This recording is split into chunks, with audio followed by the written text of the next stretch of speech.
গণতন্ত্রের জন্যই গণমাধ্যম দরকার। ইনভেস্টিগেটিভ জার্নালিজম যদি না থাকে তাহলে সমাজ থেকে দুর্নীতি দূর করা কঠিন হয়ে দাঁড়ায়।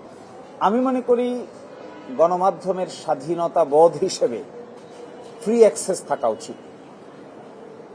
গণমাধ্যম যদি ফ্রিলি কাজ করতে না পারে তাহলে গণতন্ত্রের চতুর্থ স্তম্ভ বিনষ্ট হয়।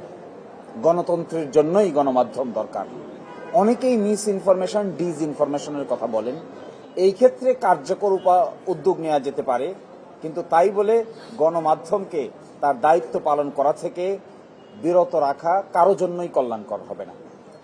আমার ব্যক্তিগত অপিনিয়ন হলো, গণমাধ্যম যেখানে কার্যকরভাবে ফাংশন করে সেখানে গণতন্ত্রই বলি আর করাপশনই বলি, সেই জায়গাগুলোতে চেক এবং ব্যালেন্স আনা সম্ভব হয়। ইনভেস্টিগেটিভ জার্নালিজম যদি না থাকে তাহলে সমাজ থেকে দুর্নীতি দূর করা কঠিন হয়ে দাঁড়ায়। এই জন্য আমার ব্যক্তিগত মতামত হলো গণমাধ্যমের ফ্রি অ্যাক্সেস থাকা উচিত, এবং এই ক্ষেত্রে কোনো মিসরিপোর্টিং যদি হয়ে থাকে, কোনো মিস ইনফরমেশন যদি হয়ে থাকে, সেখান থেকে কিভাবে বাঁচা যায় তার বুদ্ধি বের করতে হবে। কিন্তু এই কাজ করতে গিয়ে গণমাধ্যমকে বিরত রাখাটা সঠিক হবে না।